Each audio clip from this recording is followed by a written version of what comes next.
सो hello दोस्तों, welcome back to the Python tutorial series. और आज जो हम पढ़ने जा रहे हैं वो है इफ़ एल्स स्टेटमेंट। नाउ मैंने जो स्क्रीन शेयर कर रखी है उस पर थोड़े से नोट्स लिखे हुए हैं, बट इफ़ एल्स स्टेटमेंट काफ़ी इम्पोर्टेंट है पाइथन के अंदर या फिर किसी भी प्रोग्रामिंग लैंग्वेज के अंदर। ये कंडीशनल लॉजिक को इम्प्लीमेंट करने में काफ़ी ज़्यादा हेल्पफुल होती है। तो इफ़ एल्स स्टेटमेंट को आप ध्यान से पढ़ना, और इफ इसको पढ़ने के बाद इवन आप एक छोटा basic calculator, very basic level का, जो plus minus, addition, subtraction, multiplication, division, ये सब ऑपरेशन आप परफॉर्म, जो ऐसा कैलकुलेटर आप आराम से बना सकते हो। तो क्योंकि आपने यूज़र इनपुट भी सीख लिया है, और अब ये जब इफ़ एल्स कंडीशनल स्टेटमेंट आप सीख जाओगे तो ये बहुत आपको फ़ायदेमंद रहेगी प्रोग्रामिंग के अंदर। तो ज़्यादा टाइम वेस्ट नहीं करते, इसको समझते हैं कि ये एक्चुअली में है क्या। नाउ इफ़ एल्स का मतलब क्या है? तो इफ़ एल्स का जो जनरल लाइफ में आप मतलब समझेंगे, उस मतलब सिंपल एक देसी भाषा में समझो तो इफ़ एल्स हो गया कि अगर ये काम हो जाता है तो हम ये ऑपरेशन परफॉर्म करेंगे, अगर ये काम नहीं होता तो हम दूसरा ऑपरेशन परफॉर्म करेंगे। ओके, सो फॉर एग्ज़ाम्पल, अगर मेरा गेट एग्ज़ाम क्लियर हो जाता है तो मैं या तो पीएसयू में जॉब करूँगा या फिर आईआईटी में एडमिशन लेके पढ़ाई करूँगा। अगर मेरा गेट में सिलेक्शन नहीं होता तो या तो मैं फर्दर आगे कोचिंग दोबारा करूँगा गेट की, या फिर बेरोजगार घूमूंगा। So similar to this example, if else statement भी बिल्कुल ऐसी की ऐसी है। तो इफ एक कंडीशन होगी, ये एक सिंटेक्स है उसका, तो कंप्यूटर को बताना है कि हम इफ एल्स लिख रहे हैं, तो उस चालू कहाँ से करोगे? इफ लिख के।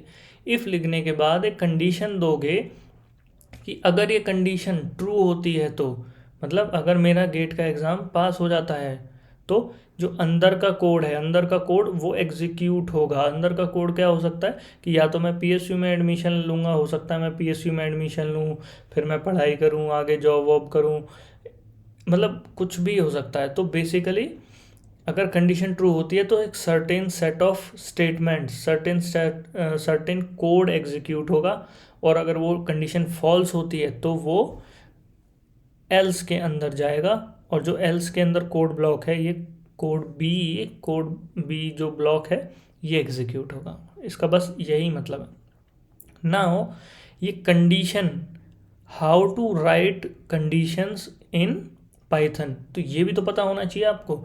ये ऐसा थोड़ी है कि बस यहाँ कंडीशन लिख दिया, ऐसा कि ये कंडीशन वर्ड नहीं है, ये कंडीशंस हैं अर्थमेटिक, लॉजिकल कंडीशंस हो गई, एंड और नॉट, तो वो हम पढ़ लेते हैं, फिर उसके बाद दोबारा यहाँ पे वापस आएंगे इसी स्लाइड पे, फिर इसको अच्छे से फिर इसकी प्रैक्टिस भी करेंगे नेक्स्ट लास्ट में। ओके, सो अब हम पाइथन ऑपरेटर्स को देखते हैं। ऑपरेटर्स वो चीज़ें हैं जो आपको कंडीशनल स्टेटमेंट्स लिखने में मदद करेंगी। तो ये आपको ऐसे हेल्प करेंगी कि आपको मान लो दो नंबर्स को कंपैरिजन करना है, तो आप कैसे करोगे? आपको 5 और 10 का कंपैरिजन करना है, 10 और 10 का कंपैरिजन करना है, देखना है कि दोनों इक्वल हैं अनइक्वल हैं। तो ये चीज़ों को, कंडीशन को बनाने में ऑपरेटर्स की मदद ली जाती है। ऑपरेटर्स, अब जैसे आपने हमेशा से आप पढ़ते आ रहे हो पाइथन में, आप ऐसे लिखते हो x इक्वल टू 10। x एक वेरिएबल है और ये 10 इस वेरिएबल में चला जाता है। ओके, तो ये जो इक्वल क्या है इसके बीच में, ये इक्वल आपकी हेल्प करा रहा है 10 को x के अंदर डालने में, तो इसको बोलते हैं असाइनमेंट ऑपरेटर। जो 10 है वो x को असाइन हो गया, मतलब x के पास चला गया, तो जो इक्वल है वो है असाइनमेंट ऑपरेटर। तो ऐसे ही बहुत सारे ऑपरेटर्स होते हैं, तो different different I category just के। figured out why prefixes and lead are alike. They are both not good at following. ये सीरी है। ओके, इसको अवॉइड करते हैं, कभी भी बोल देता है बीच में, दिमाग खराब है इसका कतई। कंपैरिजन ऑपरेटर को देखते हैं। सबसे पहले जो जिस ऑपरेटर के थ्रू दो नंबर्स के बीच में कंपैरिजन किया जा सकता है। ओके, दो एंटिटीज़ के बीच में कंपैरिजन किया जा सकता है। तो पहला हो गया लेस देन का साइन। ओके, ये हो गया लेस देन का साइन। तो ये तो सब नॉर्मल है, आपने मैथमेटिक्स में भी पढ़ा होगा, लेस देन इक्वल टू। तो ये ऑपरेटर किसी भी दो नंबर्स के बीच में जब भी लगाए, मान लो 10 इज़ लेस देन 15, तो इसकी जो आउटपुट होगी, दो तरह की आउटपुट होगी, या तो ट्रू होगी या फॉल्स होगी। तो जब भी ऑपरेटर के आसपास ऑपरेंड लगाते हैं और कंपैरिजन करते हैं, तो दो ही आउटपुट मिलेगी, या तो ट्रू मिलेगा या फॉल्स मिलेगा, विच इज़ बूलियन। तो ये भी आपको याद रखना है, आपको आपने पढ़ा होगा पहले। तो ट्रू या फॉल्स की किस कैटेगरी में होता है, किस डेटा टाइप की, इसको बोलते हैं बूलियन। ओके, नाउ अब कोई भी कंपैरिजन ऑपरेटर ले लो, तो इसमें बहुत सारे रहते हैं कि लेस देन है, ग्रेटर देन हो गया, लेस देन इक्वल टू हो गया, greater than equal to, not equal to, double equal to, ये कंपैरिजन ऑपरेटर हो गए। ओके, तो इसमें इतना कुछ नहीं है, तो आप एक बार आप देखोगे तो ये जस्ट नॉर्मल अंडरस्टूड है कि ये साइन का क्या मतलब होता है, तो इस पर टाइम वेस्ट करके कोई फ़ायदा नहीं है। Let's move to other important operators. अब आते हैं मेंबरशिप ऑपरेटर्स पे। मेंबरशिप ये काफ़ी इम्पोर्टेंट है और इसका आपको काफ़ी ज़्यादा यूज़ देखने को मिलेगा पाइथन के अंदर। तो इस मेंबरशिप ऑपरेटर होता है इन। ये क्या चेक करता है कि, जैसे एग्जांपल के तौर पे बताता हूँ, हमने ये पूछा एक्स इन, यहाँ पे कोई लिस्ट थी, तो एग्जाम्पल के तौर पे ऐसे भी लिख सकते हो, 1 इन 1 2।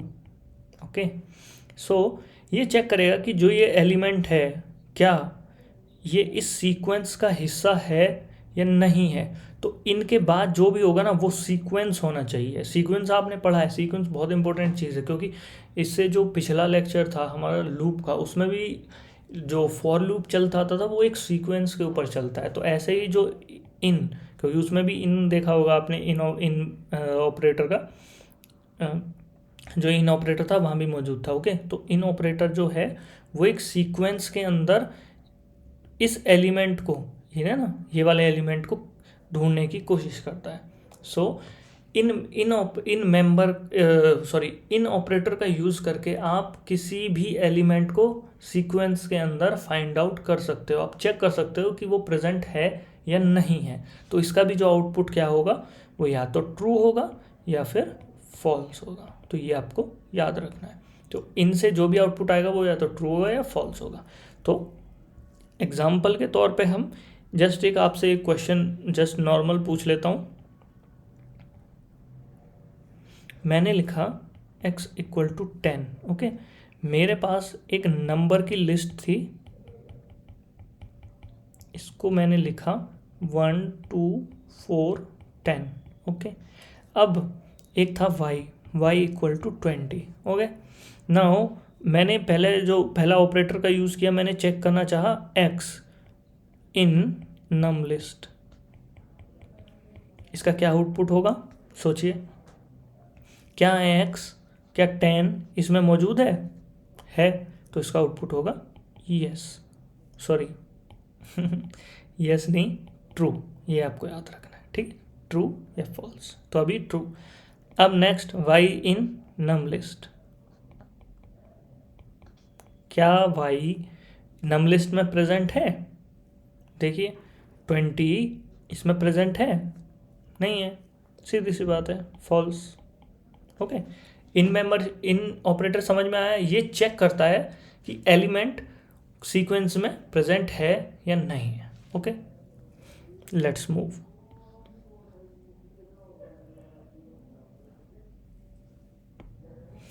नाउ अब आते हैं अर्थमेटिक ऑपरेशंस पे। अर्थमेटिक ऑपरेशंस, तो अगर आपको एडिशन करना है तो उसके लिए भी एक ऑपरेटर यूज़ होगा बीच में, प्लस। तो अर्थमेटिक ऑपरेटर्स जो होते हैं वो हो गया प्लस, हो गया माइनस, हो गया स्टार, हो गया डिवाइड, हो गया ये मॉडुलस ऑपरेशन, हो गया ये कोशेंट ऑपरेशन, हो गया और ये एक्सपोनेंट। तो ये भी बहुत बेसिक अंडरस्टूड है। तो मेनली जो आपको प्लस माइनस तो देखो पता ही होगा, प्लस माइनस मल्टीप्लाई डिवाइड, ये मॉडुलस हो गया। मॉडुलस का मतलब ये हो गया आपका, आपने 18% 5 लिखा, तो इसमें रिमाइंडर क्या आएगा, रिमाइंडर 5 3 जा 15 प्लस 3, तो ये आपका मॉडुलस ऑपरेशन होता है, मतलब रिमाइंडर क्या है, ठीक है। एक हो गया आपका कोशेंट ऑपरेशन। कोशेंट ऑपरेशन का क्या क्या मतलब हो गया, कोशेंट, ये आपका कोशेंट हो गया, ओके, ये कोशेंट हो गया और ये आपका रिमाइंडर हो गया। तो ये आप मतलब सिंपल से चीज़ें हैं, तो ये तो आप देख सकते हो, कोई इसमें बड़ी बात नहीं है। ये हो गया पावर। तो जैसे और डिफरेंट लैंग्वेजेस हैं, उसमें पावर के लिए ऑपरेटर डिफरेंट डिफरेंट होते हैं, किसी में मेथड ही होता है पावर कैलकुलेशन के लिए। तो आपको मान लो लेट से 2 की पावर 5, ये पाइथन में इस तरीके से लिखना है, तो आप कैसे लिखोगे, 2**5, तो ये हो जाएगा 2 की power 5, which is equivalent to I guess 32। ये थे अर्थमेटिक ऑपरेटर्स जो अर्थमेटिक ऑपरेशन को परफॉर्म करने में मदद करते हैं, okay. To identify which type of arithmetic operation you need to perform on 2 operands और नंबर्स, ओके। तो ये हो गया आपका arithmetic. Now move to the compound operators. Compound operator ये भी काफ़ी इम्पोर्टेंट है और ये आपको बहुत फ्रीक्वेंट यूज़ में आने वाले हैं। तो ये क्या है कि ये एक बड़ी स्टेटमेंट को छोटा करने में मदद करता है। कैसे, ये समझते हैं। लेट्स से आपके पास कोई काउंटर है, ओके, काउंटर की वैल्यू है 10 और आपको उसको बढ़ाना है 1 से, ओके। आपको काउंटर की वैल्यू को 1 से बढ़ाना है, तो आप क्या लिखोगे, काउंटर इक्वल टू काउंटर +1, ठीक है। अब काउंटर की वैल्यू क्या हो जाएगी, 11, ओके। इसको दूसरा वे लिखने का कैसे होता है, most of the programming languages में ये compound operator as it is ऐसे ही होते हैं हर जगह, तो इसीलिए इनको समझ लीजिए अच्छे से। और ये इसका मतलब क्या होता है, तो सेम इसी लाइन को शॉर्ट करके कैसे लिख सकते हैं, काउंटर प्लस इक्वल टू 1। सो आप इस काउंटर ऑपरेशन को इस तरीके से शॉर्ट कर सकते हो। सो आपको कुछ नहीं करना, ये वाले काउंटर को हटा देना है। आपको कौन सा ऑपरेशन परफॉर्म करना है, ऑपरेशन मतलब plus minus multiply divide modulus, कौन सा ऑपरेशन परफॉर्म करना है। सो आप सबसे पहले लिखोगे वेरिएबल का नाम, ओके। आप यहाँ नेम लिखो काउंटर, ये आपका नेम था, ओके।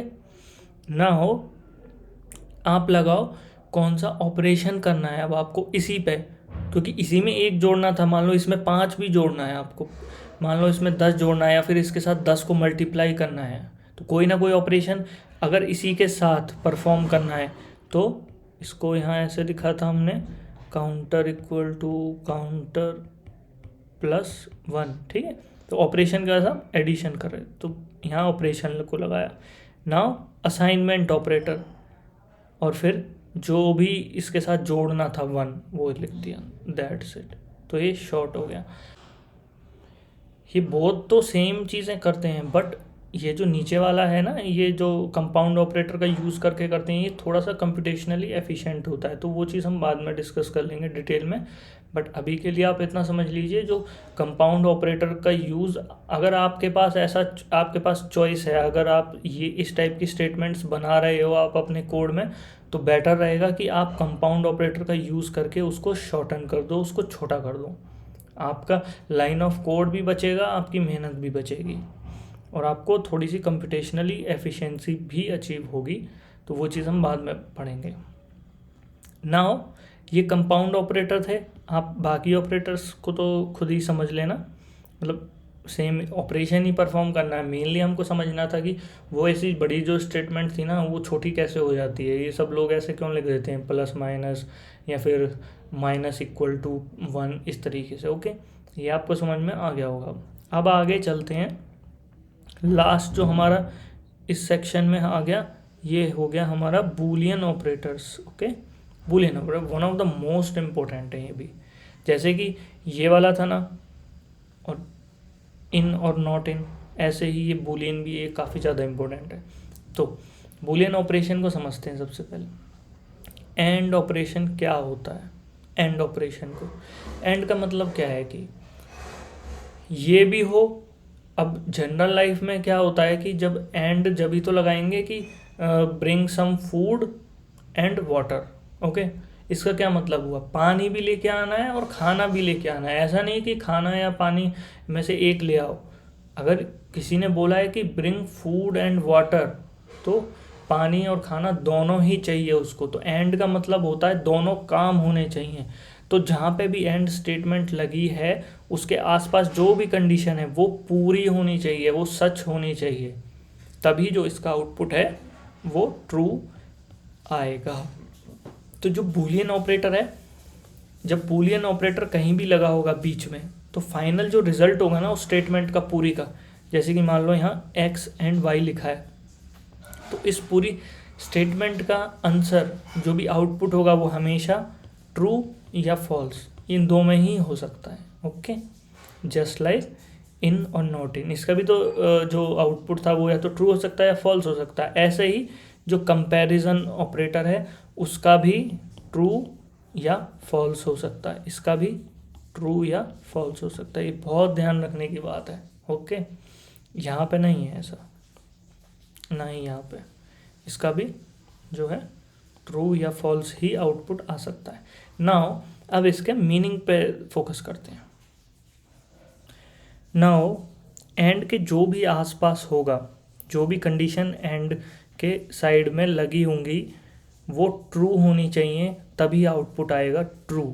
सो यहाँ पर कोई भी कंडीशन हो और यहाँ पे भी कोई भी कंडीशन हो, ये जब दोनों ट्रू होंगी, दोनों, तभी आपका आउटपुट है वो आएगा ट्रू ओवरऑल। नाउ अगर इनमें से एक भी फॉल्स है तो एंड का जो आउटपुट है वो आएगा फॉल्स। ओके, नाउ अब समझते हैं और ऑपरेटर को। और का हिंदी में मतलब ये है या तो कहने का मतलब है कि हम कोई भी जो भी स्टेटमेंट और के साथ लिखी होगी उसमें या तो ये सच हो जाए या तो ये सच हो जाए, तब हम इस बात को सच मानेंगे। ओके, तो और का मतलब और में हो गया या तो अगर और में कोई भी दो कंडीशन लिखी हुई हैं, लेट्स से कंडीशन एक्स थी और कंडीशन वाई थी, तो एक्स कंडीशन को क्या मान सकते हो? लेट्स से एक्स कंडीशन थी 5 इज लेस देन 3 और 10 इज लेस देन 20। ओके, अब हम कह रहे हैं या तो 5 3 से छोटा होना चाहिए या 10 20 से छोटा होना चाहिए। इन दोनों में से अगर कुछ भी ट्रू है स्टेटमेंट, तो ओवरऑल जो आउटपुट आएगा स्टेटमेंट का वो होगा ट्रू। अगर इनमें से दोनों बात झूठ हैं तो आउटपुट क्या आएगा? फॉल्स। तो ये बात झूठ थी, ये बात सच थी, तो इसलिए ट्रू आ गया। अगर यहीं पे ही 30 में इसको लगा देता हूँ तो ये बात भी झूठी हो जाएगी। 30 इज लेस देन 20 गलत है, 5 इज लेस देन 3 ये भी गलत है, तो आउटपुट क्या हो जाएगा? फॉल्स। ठीक है, तो और कंडीशन में कोई भी एक कंडीशन दोनों में से और के जो आसपास लगी हुई हैं, तो उनमें से अगर एक भी कंडीशन ट्रू हो जाती है तो आउटपुट ट्रू आएगा। अगर दोनों ट्रू हैं तब भी ट्रू आएगा, तब भी कोई दिक्कत नहीं है। बट अगर दोनों फॉल्स हो जाती हैं, दोनों कंडीशन फॉल्स हो जाती हैं, तो आपका ओवरऑल आउटपुट है जो वो आएगा फॉल्स। ओके, तो ये आपने समझ लिया। और कंडीशन कैसे बनाओगे? कंपैरिजन ऑपरेटर हो सकता है, इन ऑपरेटर भी हो सकता है इधर आपके आसपास में। तो बाकी ये जितना कोडिंग एग्जाम्पल वगैरह करेंगे तो उसमें और अच्छे से समझ में आ जाएगा। लास्ट है आपका not operator. Okay, now not operator का क्या मतलब है? नॉट ऑपरेटर का मतलब है जो भी इसके आसपास है, जो भी इसके साइड में लगा हुआ है। सबसे पहली बात, नॉट ऑपरेटर को सिर्फ एक ही ऑपरेंड देते हैं, वो भी राइट हैंड साइड में, यहाँ पर नहीं। राइट, आपके लेफ्ट में कोई ऑपरेंड नहीं आता, नॉट के हमेशा राइट में ही आप जो भी ये कंडीशन लिखनी है आपको, वो नॉट के राइट में ही लिखोगे और ये एक ही कंडीशन एक्सेप्ट करता है। ओके, तो यहाँ पे जो भी कंडीशन होगी उसको ये उल्टा कर देगा। अब यहाँ आपने नॉट लिखा, ठीक है। अब यहाँ पे कोई कंडीशन होगी, अब ये कंडीशन कुछ भी हो सकती है। लेट्स से ये कंडीशन है, अब मैं इन ऑपरेटर का यूज़ कर लेता हूँ, काफ़ी देर से इसका यूज़ नहीं किया, तो इस कंडीशन को लिख लेते हैं, यहाँ से इसको हटा देते हैं। तो कुछ ऐसा एग्जांपल था, मान लो x है, x में आपने वैल्यू 10 डाल दी, ठीक है। अब कोई नंबर लिस्ट थी आपके पास, नंबर लिस्ट थी 1 2 3 की। ओके, मैंने कहा not of x in num list. Okay, simple सी बात है। अब इन ऑपरेटर क्या करता है? इन ऑपरेटर चेक करता है क्या ये x इस सीक्वेंस में प्रेजेंट है या नहीं। तो x क्या है हमारा? 10 हमारा इस नंबर लिस्ट सीक्वेंस में है या नहीं? आप देखो, नहीं है। तो इसका आउटपुट क्या आएगा? क्या आएगा सोचो। इन जो ऑपरेटर का आउटपुट क्या होता है? ट्रू या फॉल्स, है या नहीं? तो अभी नहीं है ना, तो आ गया फॉल्स। नाउ फॉल्स, जब ये नॉट फॉल्स पे ऑपरेट करेगा तो आउटपुट क्या देगा? ट्रू। इसको रिवर्स कर देगा। ओके, ये ट्रू को फॉल्स बना देता है, फॉल्स को ट्रू बना देता है। ऐसे इतनी सी बात आपको याद रखनी है।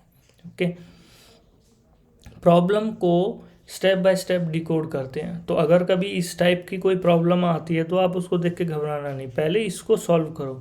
पहले छोटे पार्ट इस पार्ट को सॉल्व करो, जो भी आउटपुट आए नॉट को दे दो और नॉट से उसको रिवर्स कर देगा। सीधी सी बात है, ठीक है। तो बूलियन ऑपरेटर्स आपका यहाँ ख़त्म हो गया। अब देखते हैं आगे क्या पढ़ाई करनी है। ऑपरेटर प्रैक्टिस की आई थिंक आपको ज़रूरत है, आपको सब समझ में आ गया, काफ़ी समझदार हो ऑडियंस। नाउ अब दोबारा इफ एल्स पे आ जाते हैं और ये बस थोड़ा सा यहीं समझना है। अब आपने कंडीशन समझ लिया कैसे लिखते हैं, ऑपरेटर का यूज़ कर लो। और वो कंपैरिजन ऑपरेटर थे, less than equal to greater than, और इन मेंबरशिप ऑपरेटर था, इन नॉट इन। आपने बूलियन ऑपरेशन भी देखे, एंड और, तो उनका यूज़ करके आप कंडीशन बना सकते हो, कंडीशन लिख सकते हो। तो ओवरऑल आपने क्या देखा था? ये जो कंपैरिजन था, ये जो मेंबरशिप था और जो ये बूलियन था, इनसे आप कंडीशन बना सकते हो। और कंडीशन का क्या आउटपुट होता है? ट्रू या फॉल्स। ओके, ऐसे ही यहाँ पे कंडीशन लिख दोगे, उनका यूज़ करके यहाँ पे कंडीशन लिख दोगे यहाँ पे। ओके, यहाँ पे कंडीशन लिखने के बाद उसका आउटपुट ट्रू या फॉल्स आएगा। अगर इस कंडीशन का आउटपुट काफ़ी गंदा हो रहा है, इसको ज़रा मिटा देते हैं। इफ़ कंडीशन, ओके, अगर ये कंडीशन ट्रू होती है तो आपका कोड ए एग्जीक्यूट होगा, अदरवाइज एल्स ब्लॉक में चला जाएगा। सिंपल। तो अगर आपको इसको और एक्सटेंड करना है, एक तो हो गया इफ़ एल्स स्टेटमेंट हो गई आपकी, ठीक है। अगर ट्रू तो इफ़ वाला ब्लॉक एग्जीक्यूट होगा, फॉल्स तो एल्स वाला। ओके, इसको फर्दर एग्जीक्यूट कर सकते हो। मान लो आपके पास मल्टीपल कंडीशंस हैं, तो आप मतलब एक ही कंडीशन के बाद तुरंत एल्स में नहीं जाना चाहते, तो आप इसमें एल इफ़ का स्टेटमेंट होता है, जो कि हम कैलकुलेटर बनाते समय, मैं इस पूरे एग्जांपल को डेमोस्ट्रेट आपको करके दिखाता हूँ कैलकुलेटर बनाते समय। ओके, उस टाइम मैं आपको दिखाता हूँ कि एल इफ़ का क्यों यूज़ किया, इफ़ एल्स के होते हुए भी। ओके, तो इफ़ कंडीशन, अगर ये कंडीशन फॉल्स होती है तो हम आएंगे इधर। अब यहाँ पे चेक करेंगे इस कंडीशन को, अगर ये फॉल्स होती है तो हम इधर आ जाएंगे। ओके, अगर ये कंडीशन ऊपर वाली ये ट्रू हो जाती है तो ये ग्रीन वाला बॉक्स है, इसको एग्जीक्यूट कराएंगे। और ये जो पूरा लॉजिक है ये यहीं पे ही एंड हो जाएगा, यहीं पे ही। ओके, तो इस वाले जो भी फ्लो है इफ एल्स स्टेटमेंट का, जो एग्जीक्यूशन फ्लो है, एग्जीक्यूशन फ्लो मतलब कौन कौन सी स्टेटमेंट एग्जीक्यूट होंगी, तो जहाँ पे भी पहली बार कंडीशन ट्रू हो जाएगी वो वहीं पे ही रुक जाएगा, वहीं पे ही उस कोड को एग्जीक्यूट करेगा, उस कोड ब्लॉक को एग्जीक्यूट करेगा और वहीं पे ही ये ख़त्म हो जाएगा पूरा इफ एल्स का लॉजिक। नाउ अगर इफ़ वाली कंडीशन ट्रू नहीं होती, ये फॉल्स हो जाती है, एलिफ वाली भी फॉल्स हो जाती है, कोई सा भी एलिफ ट्रू नहीं होता, तो एट द एंड एल्स वाला ब्लॉक एग्जीक्यूट होता है, क्योंकि यहाँ तो कोई कंडीशन नहीं है। अगर कुछ भी ट्रू नहीं होता तो इफ़ एल्स वाले स्ट्रक्चर के अंदर एल्स वाली एल्स के अंदर जो भी लॉजिक होगा वो एग्जीक्यूट होगा। ये आपको बात याद रखनी है। ना हो आइए इस कैलकुलेटर को सीधे कोड बना के देख लेते हैं, उससे ज़्यादा बेहतर समझ में आ जाएगा, लिखते लिखते मैं आपको समझा भी दूंगा। Okay, let's move to the code practice.